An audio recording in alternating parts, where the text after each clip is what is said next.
കോൺഗ്രസിന്റെ മുഖ്യമന്ത്രി സ്ഥാനത്തെ ചൊല്ലി ഇപ്പോൾ വലിയ തർക്കങ്ങൾ പടലപ്പിണക്കങ്ങളൊക്കെ നടന്നുകൊണ്ടിരിക്കുക. അപ്പോൾ സ്വാഭാവികമായിട്ടും ഓരോരോ നേതാക്കളെ പോയി മാധ്യമങ്ങൾ കാണുന്നുണ്ട്. കെ മുരളീധരൻ പറഞ്ഞൊരു കാര്യം വളരെ നിർണായകമാണ്. അതായത് ഇപ്പോൾ തെരുവിൽ പ്രശ്നമുണ്ടാക്കുന്നവരൊന്നും തന്നെ കോൺഗ്രസ്സുകാരല്ല, കോൺഗ്രസിൻ്റെ പാരമ്പര്യം ഇതല്ല. മാത്രമല്ല, ഒരാൾ മുഖ്യമന്ത്രി ആകണമെങ്കിൽ അതിനകത്ത് സീനിയോറിറ്റിക്ക് വലിയ കാര്യമൊന്നുമില്ല, അല്ലാതെ നടക്കാം. ഇവിടെ കെ മുരളീധരനും മുഖ്യമന്ത്രി സ്ഥാനാർത്ഥിയാകാൻ യോഗ്യനായ ഒരു വ്യക്തിയാണെന്നുള്ള ചില സൂചനകൾ അദ്ദേഹം നൽകി. കാരണം അവർ ചോദിക്കുന്നുണ്ട്, അല്ല കെ സിക്ക് കുറേ അധികം പേര് പിന്തുണച്ച ഇതൊക്കെ കണ്ടല്ലോ, അക്കൂട്ടത്തിൽ കെ മുരളീധരൻ്റെ പേര് കണ്ടില്ലല്ലോ എന്ന് ചോദിക്കുന്നു. അപ്പോൾ പറഞ്ഞു ഒരുപക്ഷെ ഹൈക്കമാൻഡ് വിട്ടുപോയതായിരിക്കാം. തമാശ രീതിയിലാണ് അദ്ദേഹം പറഞ്ഞതെങ്കിലും വളരെ ഗൗരവമുള്ള കാര്യമാണ്. കാരണം ഒരു ആർജവമുള്ള KPCC പ്രസിഡന്റ് എന്ന നിലയിൽ തൻ്റെ മികവ് തെളിയിച്ച വ്യക്തിയാണ് കെ മുരളീധരൻ. അതുകൊണ്ട് ഇത്തവണ MLA ആയി സ്വാഭാവികമായിട്ടും മന്ത്രിസഭയിൽ ഉണ്ടാകാം. മുഖ്യമന്ത്രി സ്ഥാനത്ത് വരെ പരിഗണിക്കപ്പെടേണ്ടതായിരുന്നു, എന്തുകൊണ്ടോ അതൊക്കെ നഷ്ടപ്പെട്ടു. ഒരു കാര്യം ഉറപ്പാണ്, ഇവിടെ KC വേണുഗോപാലും രമേശ് ചെന്നിത്തലയും VD സതീശനും ഒക്കെ തമ്മിൽ നടത്തുന്ന ഈ സ്ട്രീറ്റ് ഫൈറ്റ് അതത്ര നല്ല ഒരു സൂചനയല്ല എന്ന് കെ മുരളീധരൻ പറയുന്നുണ്ട്. ഇത് തന്നെയാണ് കേരളീയ പൊതുസമൂഹത്തിലുള്ള ധാരണ, ഒപ്പം കോൺഗ്രസ്സുകാർക്കുള്ള ധാരണ. കാരണം ഒരു മുന്നണിയെ അധികാരത്തിലെത്തിച്ച് അന്ന് തുടങ്ങിയതാണ് അടി. ഇത് വല്ല LDF ആയിരുന്നെങ്കിൽ ഇപ്പോൾ മുഖ്യമന്ത്രിയും പ്രഖ്യാപിച്ച് മന്ത്രിമാരെ തീരുമാനിക്കാനുള്ള സമയവും കഴിഞ്ഞു. എങ്ങനെയായിരിക്കും കോൺഗ്രസിൻ്റെ ഈ നീക്കത്തെ പൊതുജനങ്ങൾ നോക്കിക്കാണുക? പൊതുജനം നോക്കിക്കാണുന്ന ഒരു നേതാവാണല്ലോ കെ മുരളീധരൻ. നമ്മൾ എത്ര പറയുമ്പോഴും അതിനകത്ത് എനിക്ക് തോന്നുന്നു പാർട്ടിക്ക് അപ്പുറം ഒരുപക്ഷെ ഇടതുപക്ഷവും മറ്റു പല പാർട്ടികളും കോൺഗ്രസിനകത്ത് നേതാക്കന്മാരുടെ അഭിപ്രായം ഏറ്റവും കൂടുതൽ പറയുമ്പോൾ ഏറ്റവും കൂടുതൽ ശ്രദ്ധ കൊടുക്കുന്ന ഒരു നേതാവ് തന്നെയാണ് കെ മുരളീധരൻ. അപ്പോൾ ഇതിനകത്ത് അദ്ദേഹം പറഞ്ഞു, സീനിയോറിറ്റി ഒന്നിനും ഒരു മാനദണ്ഡമല്ല. സീനിയോറിറ്റി വരുവാണെങ്കിൽ ആദ്യത്തെ പേര് ഇദ്ദേഹത്തിൻ്റെ ഒരുപക്ഷെ വരേണ്ടത്. കാരണം ഇവരെക്കാട്ടിലൊക്കെ മുമ്പേ KPCC പ്രസിഡന്റ് ആയതാണ്. ഇരുന്ന പോസ്റ്റുകളൊക്കെ അദ്ദേഹം വളരെ വൃത്തിയായിട്ട് കൈകാര്യം ചെയ്തിട്ടുള്ളതാണ്. ഇപ്പോഴും ഒരുപക്ഷെ ഒരു എതിരെ നിൽക്കുന്ന പ്രതിപക്ഷ പാർട്ടിക്ക് മറുപടി കൊടുക്കണമെങ്കിൽ അത് കെ മുരളീധരൻ കൊടുത്താലേ ശരിയാവത്തുള്ളൂ എന്നുള്ള രീതി നമ്മൾ കണ്ടിട്ടുണ്ട്. പല വിഷയങ്ങൾ വരുമ്പോൾ ഒരു മറുപടി, അർഹമായ മറുപടി അദ്ദേഹത്തിന് കൊടുക്കാൻ സാധിക്കും. അപ്പം ആ രീതിയിലൊക്കെ നേതാവാണ്. അപ്പോൾ അദ്ദേഹത്തിനോട് അഭിപ്രായം ചോദിച്ചപ്പോൾ അദ്ദേഹം പറയുന്നത്, ഇപ്പോൾ സീനു പറഞ്ഞതുപോലെ അദ്ദേഹത്തിന് മുഖ്യമന്ത്രി ആകാൻ യോഗ്യന. നമ്മൾ നോക്കുമ്പം യോഗ്യതയ്ക്ക് കുറവൊന്നുമില്ല. പക്ഷേ നമ്മളിപ്പം ഞങ്ങൾ കഴിഞ്ഞ ദിവസം പറഞ്ഞല്ലോ, അദ്ദേഹത്തിൻ്റെ ഒരു പുനർജന്മം എന്ന് പറയേണ്ടി വരും. കാരണം ഈ പറയുന്ന ഇപ്പം മുഖ്യമന്ത്രി കസേരയ്ക്ക് വേണ്ടി ഒരുപക്ഷെ രമേശ് ചെന്നിത്തലയും VD സതീശനും മത്സരിക്കാൻ നിൽക്കുന്നതാണ് KC വേണുഗോപാൽ. VD സതീശനും ഒക്കെ മത്സരിക്കുമ്പോൾ അവർക്ക് സ്ഥിരമായിട്ടൊരു സീറ്റുണ്ടായിരുന്നു. അല്ലെങ്കിൽ അവർ വളരെ കൃത്യമായിട്ട് എത്ര പറയുമ്പോഴും ഈ പാർട്ടിക്കകത്തെ അവരുടെ സ്റ്റാൻഡ് അല്ലെങ്കിൽ ഒരു ബേസ് നിലനിർത്തി പോകുന്നതിന് വേണ്ടി ശ്രമിച്ചിരുന്നു. സത്യസന്ധൻ എന്ന് പറയേണ്ടി വരും. അല്ലെങ്കിൽ പലരെയും വിശ്വസിക്കുന്നു പാർട്ടിക്ക് വേണ്ടി ബലിയാടാകാൻ നിന്നുകൊടുത്ത ഒരാളായിട്ടുള്ള ആളാണ് കെ മുരളീധരൻ. ഇയാൾക്ക് ഇതുപോലെ കൃത്യമായിട്ട് സ്റ്റാൻഡുള്ള ഒരു സ്ഥലമായിരുന്നല്ലോ ഇപ്പം ജയിച്ച ഈ ഇടം. അതെ, ഈ ഇടത്ത് വളരെ ദീർഘമായിട്ട് നിൽക്കുകയും അവിടെ ഏറ്റവും വേണ്ടപ്പെട്ടവനെ നിൽക്കുകയും ഏത് പാർട്ടിയാണെന്ന് പറഞ്ഞാലും അയാളെ തോൽപ്പിക്കാൻ പറ്റാത്ത ഒരു അവസ്ഥയിലാണ് ഇദ്ദേഹത്തെ ഇവിടുന്ന് കൊണ്ടുപോകുന്നത്. ഒരു വടകരയെ കൊണ്ടുപോയി MP ആയിട്ട് മത്സരിപ്പിക്കുന്നു.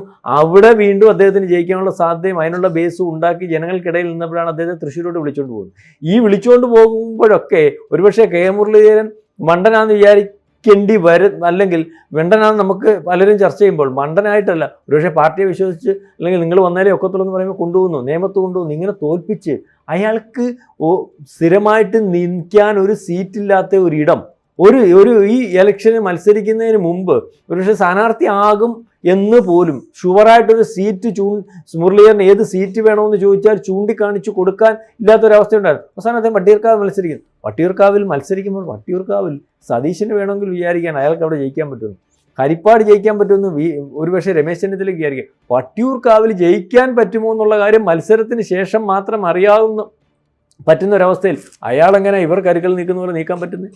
അയാളുടെ ജയസാധ്യതയെ പറ്റി ബോധ്യമില്ലാത്ത ഇടത്ത് ഇതുവരെ സംഭവിച്ച അബദ്ധങ്ങൾ അല്ലെങ്കിൽ അദ്ദേഹം ഉണ്ടാക്കിയത് കൊണ്ട് ആണെങ്കിൽ പോലും ജയിക്കാൻ പറ്റരുത്. ബാക്കിയുള്ളവരെല്ലാം MLA ഉണ്ടാക്കാൻ ശ്രമിക്കുമ്പം അല്ലെങ്കിൽ മുഖ്യമന്ത്രി ആ ചർച്ചയ്ക്കകത്ത് സജീവമായിട്ട് നിൽക്കുമ്പം ഒരുപക്ഷെ ഇവരെക്കാട്ടി കൂടുതൽ അർഹതയുള്ള ഇയാൾക്ക് മുഖ്യമന്ത്രി ചർച്ചയ്ക്ക് നിൽക്കാൻ പറ്റുന്നൊരവസ്ഥയില്ല. അതുകൊണ്ടാണ് ഈ ഒരുപക്ഷെ ആ കളത്തിൽ അയാൾ ഇല്ലാതെയായത്.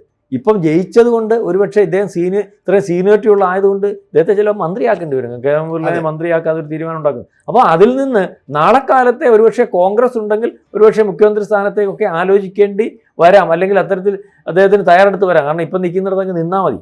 അപ്പം ഇതിനകത്ത് അദ്ദേഹം പറഞ്ഞതിനകത്ത് ഒരു കാര്യമുണ്ട്. പ്രകടനം നടത്തിയത് കൊണ്ടോ വെളിയിൽ വേളം വെച്ചത് കൊണ്ടോ ഫ്ലെക്സ് വലിച്ച് കീറിയത് കൊണ്ടോ ഫ്ലെക്സിനകത്ത് തുപ്പിയത് കൊണ്ടോ ഒന്നും ആകത്തില്ല. കോൺഗ്രസിനൊരു തീരുമാനത്തിന് അതിനകത്തൊരു കീഴ്വഴക്കമുണ്ട്. ആ കീഴ്വഴക്കത്തിനനുസരിച്ചാണ് തീരുമാനം. അപ്പോൾ എൻ്റെ അടുത്ത് ചോദിച്ചപ്പോൾ പൊതുജനത്തിൻ്റെ അഭിപ്രായം എന്താണെന്ന് വെച്ചാൽ ഞാൻ പറഞ്ഞു, അപ്പോൾ കീഴ്വഴക്കത്തിന് അനുസരിച്ചാണ് തീരുമാനം എന്ന് പറയുമ്പോൾ കീഴ്വഴക്കം എന്തോ ഹൈക്കമാൻഡ് വരും.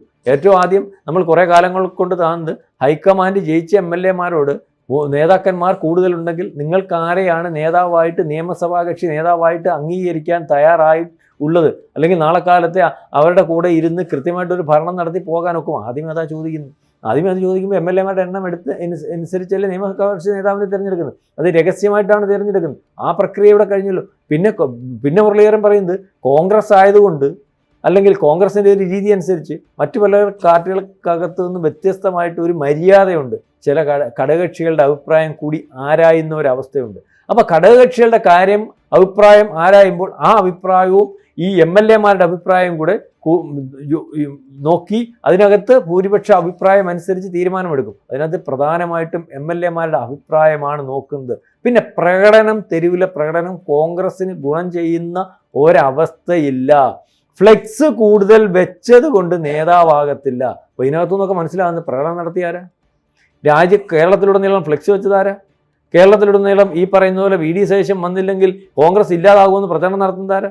അപ്പം നമുക്ക് ഇതിനകത്തുനിന്ന് മനസ്സിലാകുന്ന വളരെ കൃത്യമായിട്ട്, ഇല്ല ഞാൻ പറയത്തില്ല വേണേ തൊട്ട് കാണിക്കാമെന്ന് പറഞ്ഞ പോലെ ആളിനെ തൊട്ട് കാണിച്ചു. കാരണം കോൺഗ്രസിന് ഗുണമല്ലാത്ത രീതിയിലേക്കുള്ള ഒരു പ്രവർത്തനം, കൂട്ടായിട്ടുള്ള പ്രവർത്തനത്തിൻ്റെ ഫലം വരുമ്പോൾ അത് സ്വന്തമാക്കുന്നതിന് വേണ്ടി ഇൻഡയറക്റ്റായിട്ട് പണി ചെയ്യുകയും ഫ്ലെക്സ് വെക്കുകയും അദ്ദേഹത്തിൻ്റെ ആൾക്കാരെ തെരുവിലിറക്കി പ്രശ്നം ഉണ്ടാക്കുകയും അതൊക്കെ കോൺഗ്രസ്സുകാരാക്കുന്ന വരുത്തി തീർക്കുകയും ജനപിന്തുണ മൊത്തം അയാൾക്കാണെന്ന് വരുത്തി തീർക്കുകയും അങ്ങനെ ആ പോസ്റ്റ് കൊണ്ടുവരാൻ ശ്രമിക്കുകയും, അതായത് കോൺഗ്രസ് എന്ന് പറയുന്ന ബോഡിയെയോ നേതാക്കന്മാരെയോ ഹൈക്കമാൻഡിനെയോ അതിൻ്റെ MLA മാരെ പോലും ഹൈജാക്ക് ചെയ്യുന്ന രീതിയിലേക്കുള്ള ഒരു രീതി അത് അംഗീകരിച്ചു കൊടുക്കാൻ പറ്റുന്ന ഒരവസ്ഥയില്ല എന്നാണ് മുരളീധരൻ പറയുന്നത്. മുരളീധരൻ പറയുന്നതിനകത്ത് ഞാൻ ഈ പറഞ്ഞതുപോലെ അത് കോൺഗ്രസ് ഹൈക്കമാൻഡ് ശ്രദ്ധിക്കും, ഒരുപക്ഷെ ജനം ശ്രദ്ധിക്കും, ആ അഭിപ്രായത്തിനൊരു അംഗീകാരം ഉണ്ടായിരിക്കും. അതനുസരിച്ച് വരികയാണെങ്കിൽ, അദ്ദേഹം പറഞ്ഞതനുസരിച്ചാണെങ്കിൽ VD സതീശൻ ചെയ്തത് ശരിയല്ല എന്ന് തന്നെയാണ് ഈ പറയുന്ന മുരളീധരൻ്റെ അഭിപ്രായം. അപ്പം അത് ഹൈക്കമാൻഡ് തീരുമാനിക്കുന്നത് അനുസരിച്ച് മുന്നോട്ട് പോകും.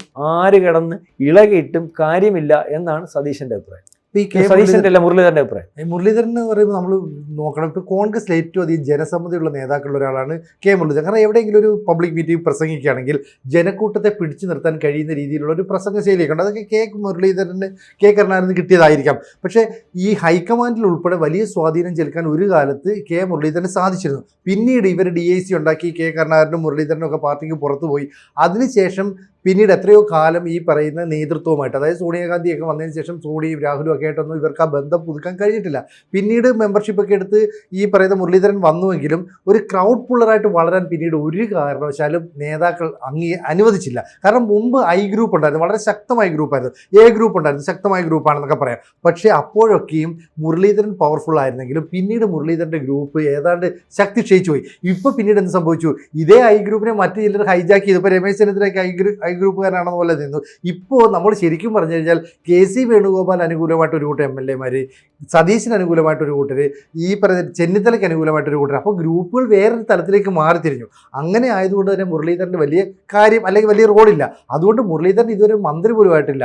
ആയ സമയത്ത് പിന്നീട് ഉപതെരഞ്ഞെടുപ്പിൽ മത്സരിച്ച് പരാജയപ്പെട്ടു. അതുകൊണ്ട് ഇത്തവണ മുരളീധരൻ ഒരു മന്ത്രിസ്ഥാനമേ മോഹിക്കുന്നുള്ളൂ. പക്ഷേ ആരായിരിക്കണം മുഖ്യമന്ത്രി എന്ന് പറയുമ്പോൾ സതീശൻ ആകണ്ടെന്ന് ഇൻഡയറക്റ്റായിട്ട് മുരളീധരൻ പറഞ്ഞു വെക്കുന്നുണ്ട്. പിന്നെ രമേശ് ചെന്നിത്തല അതും വേണ്ടെന്ന് പറയുന്നുണ്ട്. കാരണം ഇതിനകത്ത് സീനിയോറിറ്റി അല്ല ഘടകം എന്ന് പറഞ്ഞാൽ ചെന്നിത്തലയൊന്നും വേണ്ട. ചെന്നിത്തല പണ്ട് അച്ഛൻ്റെ കൂടെ നിന്നിട്ട് അച്ഛൻ്റെ കാല് വാരി എന്നുള്ളൊരു സാധനം മകൻ എന്നതിൽ മുരളീധരൻ്റെ ഉള്ളിൽ കാണും. പിന്നുള്ളത് KC വേണുഗോപാലാണ് ഹൈക്കമാൻഡിൽ ഏറ്റവും അധികം പവർഫുള്ളായ വ്യക്തി എന്ന് ഈ പറയുന്ന മുരളീധരൻ തിരിച്ചറിഞ്ഞു. അപ്പോൾ KCക്ക് എതിരായിട്ടുള്ള നിലപാടെടുത്താൽ ഒരുപക്ഷെ തൻ്റെ മുമ്പിൽ വന്നിരിക്കുന്ന മന്ത്രിസ്ഥാനം തട്ടിത്തെറിപ്പിക്കപ്പെടാം. എന്തിനാണ് ഞാനത് നഷ്ടപ്പെടുത്തുന്നത്? അതുകൊണ്ട് KC വരട്ടെ എന്ന് ഡയറക്റ്റായിട്ട് പറയുന്നില്ല, മറ്റേവർ രണ്ടും വരണ്ട എന്ന് ഇൻഡയറക്റ്റായിട്ട് പറയുകയും ചെയ്തു. അതുകൊണ്ട് മുരളീധരൻ എടുത്ത തീരുമാനവും ഏതാണ്ട് KC വേണുഗോപാലിനൊപ്പമാണ്. അതുകൊണ്ട് ഈ KC വേണുഗോപാലിനെതിരെ ഇന്ന് തെരുവിൽ നടത്തുന്ന പ്രകടനങ്ങളൊക്കെ തന്നെ ജിഹാദി പ്രവർത്തനമാണ്.